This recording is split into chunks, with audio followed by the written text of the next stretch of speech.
Yaganti castle Vinayaka Chavithi భక్త బృందం ఆధ్వర్యంలో వినాయక చవితి మహోత్సవాలు అత్యంత ఘనంగా నిర్వహించారు. ప్రధానంగా రాజేందర్ నగర్ 2వ లైన్లో ఉన్నటువంటి ఈ యొక్క భక్త బృందం ఆధ్వర్యంలో గత 5 రోజులుగా అత్యంత వైభవంగా కోలాహలంగా కన్నుల పండుగగా స్వామివారి యొక్క వినాయక చవితి వేడుకలు చాలా కన్నుల పండుగగా నిర్వహించారు. ఈ సందర్భంగా 5 రోజుల పాటు విశేషమైనటువంటి పూజలతో అశేష భక్తులు పాల్గొని ఈ కార్యక్రమాన్ని అత్యంత భక్తి రంజకంగా నిర్వహించడం జరిగింది. ప్రధానంగా ఈ యొక్క వినాయక చవితి మహోత్సవాల్లో భాగంగా ఈ సంవత్సరం నిర్వహించినటువంటి వినాయక చవితి 11వ వార్షికోత్సవం సందర్భంగా అత్యంత వైభవంగా ఈ కార్యక్రమాన్ని నిర్వహించారు. గతంలో కూడా 10 సంవత్సరాల పాటు ఈ వినాయక చవితి వార్షికోత్సవాన్ని ప్రతి సంవత్సరం కూడా భక్తి రంజకంగా చాలా వైభవంగా నిర్వహిస్తూ ఉన్నారు.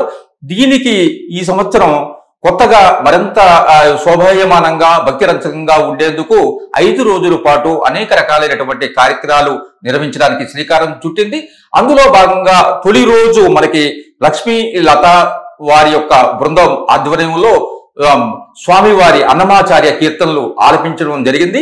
ఈ సందర్భంగా భక్తులు మనోరంజకంగా పాల్గొని ఆ యొక్క భక్తి గీతాలని ఆస్వాదించారు.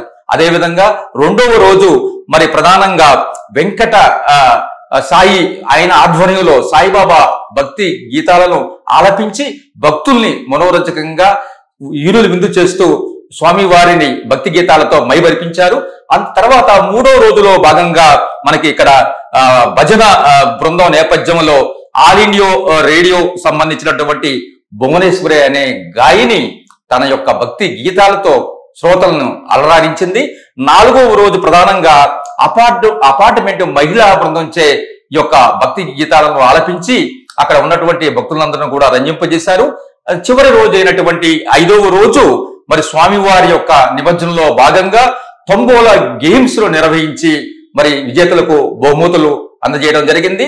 ప్రధానంగా ఈ వినాయక చవితి ఉత్సవాల్లో సమిష్టి ప్రయోజనాన్ని తర్వాత సకుటుంబాన్ని మరి ప్రతి యొక్క కుటుంబం యొక్క ఆర్థిక మరి మానసిక ప్రశాంతత ఆనందాన్ని నింపే రీతిలో జాతి మత కుల మతాలకు అతీతంగా అందరూ కూడా కలిసిమెలిసి ఐక్యత అనురాగాన్ని పెంపొందించే దిశలో అపార్ట్మెంట్ వాసులు ఉన్నటువంటి వాళ్ళలో భక్తి ఒక భావాన్ని పెంపొందించడానికి వాళ్ళలో ఐక్యత రాగాన్ని మరి మోగించడానికి ప్రధానంగా ఈ ఉత్సవాల్ని నిర్వహిస్తున్నామని చెప్పేసి మరి యొక్క యాగంటి క్యాస్టల్ వినాయక చవితి భక్త బృందం మరి ఇక్కడ లక్ష్యం టీవీకి వివరించడం జరిగింది. అందులో భాగంగా ఈ యొక్క యాగంటి క్యాస్టల్ వినాయక చవితి భక్తి బృందం అధ్యక్షుడైనటువంటి శ్రీ పోగంటి బసవనందేశ్వరరావు గారు చెబుతూ మరి కేవలం మా కమిటీ సభ్యులే కాకుండా అపార్ట్మెంట్ వాసులు ఇతర భక్తులు మరి అదేవిధంగా గాయకులు అనేక మంది కళాకారుల సహకారంతో ఈ ఉత్సవాలను అత్యంత వైభవంగా నిర్వహించడానికి దోహదపడ్డాయని ఆయన వివరించారు. అదేవిధంగా చివరి రోజైనటువంటి స్వామివారిని మరి మేళతాళాలతో కోలాహలంగా తర్వాత బాజా భజంత్రీలతో చప్పట్లతో చాలా రమ్యంగా వైభవంగా నిమజ్జన కార్యక్రమాన్ని కూడా చేపట్టారు. ఈ సందర్భంగా మరి ఉన్నటువంటి స్వామివారి 5 రోజుల పాటు విశేష పూజలు అందుకున్నటువంటి అత్యంత మహిమ గలగా శక్తి గలటువంటి లడ్డును కూడా వేలంపాట నిర్వహిస్తే ఇందులో భాగంగా ప్రధానంగా అత్యంత ఎచ్చుపాట వేలంపాటలో పాల్గొన్నటువంటి ఈ యొక్క లడ్డుని రావిపాటి రవి అనేటువంటి భక్తుడు 24,000 రూపాయలకు ఈ లడ్డుని దక్కించుకోవడం మరి గమనార్హం. అదేవిధంగా స్వామివారి ఆశీస్సులు తీసుకుని భక్తి పూర్వకంగా లడ్డును ఆయన స్వీకరించారు. ఈ సందర్భంగా మరి ఆ లడ్డు ప్రసాదాన్ని కూడా పంపిణీ చేశారు. అదేవిధంగా నిమజ్జనమైనటువంటి స్వామివారిని మరి ఆలయంలో ఉన్నటువంటి అక్కడ మొక్కలు చెట్లు తర్వాత వాళ్ళ గృహాలని పవిత్రం చేసేందుకు నిమజ్జనమైనటువంటి మృతికిని వారు ఉపయోగిస్తారని చెప్పేసి భక్త బృందం తెలియజేసింది. ఈ యొక్క భక్త బృందంలో ప్రధానంగా ఈ ఉత్సవాలకి సహకరిస్తున్నటువంటి వారు ఉపాధ్యక్షులైనటువంటి రమణ గారు, అదేవిధంగా కార్యదర్శి అయినటువంటి గిరిధర్ గారు, జాయింట్ సెక్రటరీగా వ్యవహరిస్తున్నటువంటి రావిపాటి రవి గారు మరియు ఇతర యాగంటి రమేష్ ఇతర భక్త బృందము అపార్ట్మెంటు సభ్యులు వీళ్ళందరూ కూడా సహకారంతో ఈ కార్యక్రమం జయప్రదం జరిగిందని చెప్పేసి బసవ నందేశ్వరరావు గారు మా లక్ష్యం ప్రతినిధి మరి సుబ్బారావు గారికి తెలియజేశారు. ఈ సందర్భంగా ఇదే మాదిరిగా ప్రతి సంవత్సరం కూడా అత్యంత భక్తిపూర్వకంగా ఈ యొక్క వినాయక చవితి ఉత్సవాల్ని నిర్వహిస్తామని, వచ్చే సంవత్సరం మరింత భక్తుల యొక్క సహకారంతో, అపార్ట్మెంట్ వాసుల యొక్క వారి యొక్క కృషితో మరింత విజయవంతమైనటువంటి కార్యక్రమాన్ని దేదీప్యంగా చేయగలమని ఆశాభావాన్ని వ్యక్తం చేశారు.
గొప్ప